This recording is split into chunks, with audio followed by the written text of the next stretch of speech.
Hello, welcome to 8.9 News. I'm Costain. Tim Williams has managed pasture-based dairy systems, large-scale regenerative beef finishing and breeding units, and worked on regenerative organic arable systems. I spoke to Tim recently about some of the challenges and misconceptions surrounding regenerative agriculture, and I started by asking him what attracted him to this sort of farming in the first place. Well, I guess it's kind of my background's in pastoral farming in New Zealand. So I grew up on a sheep and beef farm. And then I kind of moved into organic systems. And then when I came to the UK, I was working in organic systems over here, arable and livestock, but still had that thing of grassland management and just kind of pushing the boundaries around pasture management and what you can actually achieve with that. And then understanding, like moving on to mob stocking and actually understanding how that functions. And I've managed a farm in New Zealand, and during that time we're running about 800 head of cattle, all on rotation, all behind electric fencing, and we're finishing about 250 head of cattle annually. Tim, you mentioned organic there, and a lot of people ask about the difference between organic and regenerative. How would you summarize the difference? Well, I think the thing about regenerative is that it's a journey, and it's about constantly improving. So you're either regenerating a system or you're degenerating a system.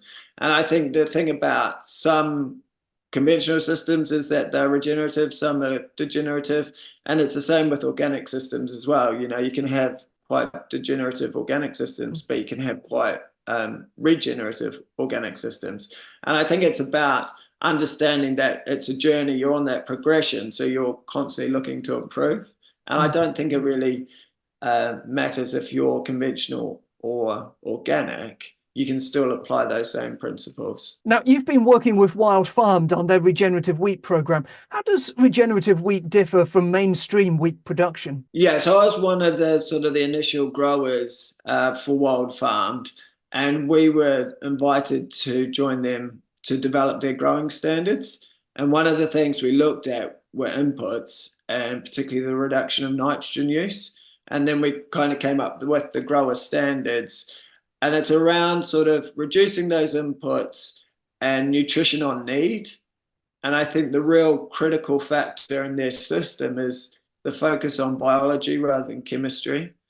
And I guess that's the same with any sort of regenerative system. Once you get your biology working for you, then you can start removing those inputs.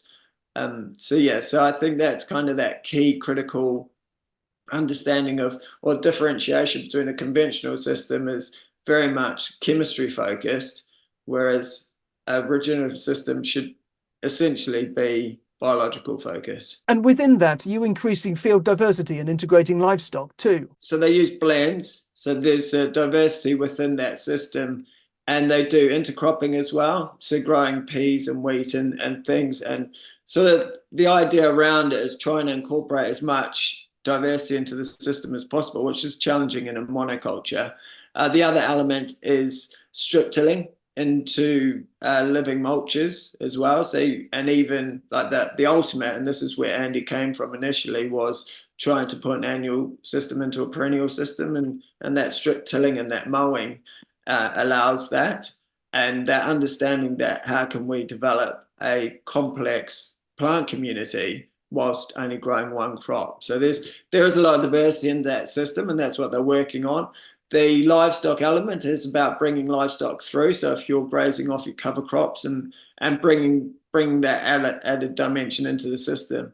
I think the thing with livestock in an arable system as well, where it's a little bit challenging, and it's also about context, is it's the essence of livestock. So it's not necessarily hooves on the ground, but actually adding that biological element. So whether that's through a compost tea or a compost extract, and you can make that compost through the use of manures and things like that. So it's not necessarily having hooves on the ground, but getting that element of livestock into the system. And of course, in the UK, there tends to be a split between livestock in the west and arable in the east. So it must be difficult sometimes to find livestock to bring into a regenerative arable system. It is, but there seems to be quite a nice marriage happening now between shepherds with flocks of lambs, and there's kind of a matchmaking service now where you can match arable farms with livestock managers. And I don't think it's kind of that collaborative mindset where you're working with other farmers to enhance each other's systems, really. And I think that's part of the regenerative system as well. Now, you've spent several years as a regenerative farming advisor.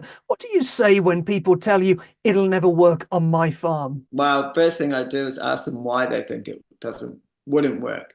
Why do you think it's not going to work? Because the thing about a regenerative system is it's not a trend. It's actually how the system actually works. It's your understanding. This is how we know now. This is how soil functions, and so you can't say it's not going to work on my farm because you're putting these practices and principles in place that allow natural processes to happen. I think the sort of the nuance to that is it's about context. So when people say, I can't run livestock on my farm, then that's fine. Then we look at ways of adapting that sort of principle to that context, and working with it in that context, I think is really important. What other common issues do you come across? On the farm, I think there's a lot of, one of the biggest issues I see on farms is infiltration and lack thereof. And after the winter that we've just had, I think it's so critical now. I've dug holes on farms where you're digging down and you're 2 inches down and the ground's almost dry, whereas on top it's absolutely saturated. And so just improving those infiltration rates and getting that air and that water into the system, because then 6 months down the track, in the middle of July, everyone's going to be saying that we're in a drought. And, so that's a real critical factor. And I think if we can change that up, and also one of the things that I'm seeing more and more of is actually the biological profile and the bacterial dominance within soils, and how we can shift that towards that more balanced bacterial to fungal ratio so that these soils are more open and more aerated. And it's about returning, getting that understanding about those bacterial to fungal ratios and how we can enhance that through diversity and through feeding back into the system with plant material. Now, a lot of farmers have spent decades trying to simplify their systems. So how do they respond to the idea of increasing or re-establishing complexity and biological diversity on their farms? I think it's about understanding the system. And this is why livestock are really quite helpful, because if you want to increase that complexity, put in a complex herbal lay for a few years, extend those rotations out, get those plants growing, and then that will naturally enhance that below ground complexity. And even now with the support payments, I know SAM3 is quite a good support payment. You don't necessarily need to even have the livestock there in order to develop that system as well. It's just having that complex plant community that can shift that ratio. I've seen bacterial to fungal ratios of like 0.01, 0.02, and you can't operate a natural biological system with that much bacterial dominance. And then it's obviously it compounds. Compounds one way.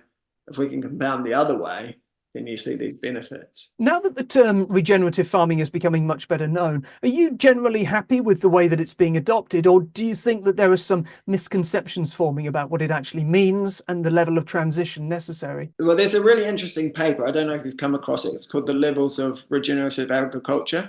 And it talks about this progression from sort of functional right up to this sort of evolutionary sort of element. And we're still very much on this functional level where we're looking at cover crops and mob stocking and all these sort of practices and principles. But it's about that evolution and understanding what that next level means. And I think by replacing the plough with glyphosate, for example, unless you're moving along that journey of regeneration, I sort of said about degeneration versus regeneration. Unless you're moving up that sort of continuum, then you're not truly regenerating your system. And so we can replace these principles and practices like conventional systems with more regenerative practices. But unless we're seeing that increase in overall system health, then is that system truly regenerative? While a truly regenerative system is embedded in those principles, do you think that an early focus on practices can actually be helpful for farmers who spend a lot of their lives delivering against much more prescriptive system requirements? I think it's about showing, either demonstrating through sort of peer-to-peer learning how it can be done, but also empowering farmers to actually lead. And so the way I would approach it is that I would go in and I'd assess the farm and assess the system health and say that these are your limitations to production, and give them that information and say, you could do this or you could do this. It's entirely up to you how you then proceed. And I think empowering people and giving them the knowledge and the understanding and the skills will create that shift rather than carrot stick process. And just finally, thinking about communicating regeneration to customers, do you think that the fact that there isn't a commonly accepted definition of regenerative farming is a challenge? Yeah, I mean, there is a lot of greenwashing out there. I've got background in marketing as well, and it's kind of, it's marketer's dream basically, because it answers so many questions. There's so many benefits to this system, and so to be selling that, obviously it attracts a premium and it's a great marketing tool. I think the key is being able to demonstrate that it actually is regenerative. And so these sort of you've got the Savory Institute with their ecological outcome verification. You've got Soil Mentor, which is a really good tool to be able to show that you're actually making these improvements. I think the market really needs to understand that it's actually an outcomes-based situation, and understanding what those outcomes should be. And if you can demonstrate those outcomes, then sure, it is a regenerative system. But you can't just say we're regenerative. That was regenerative farming advisor Tim Williams. More news on our website 8.9.com. That's all for now. We're back soon. Thanks for watching.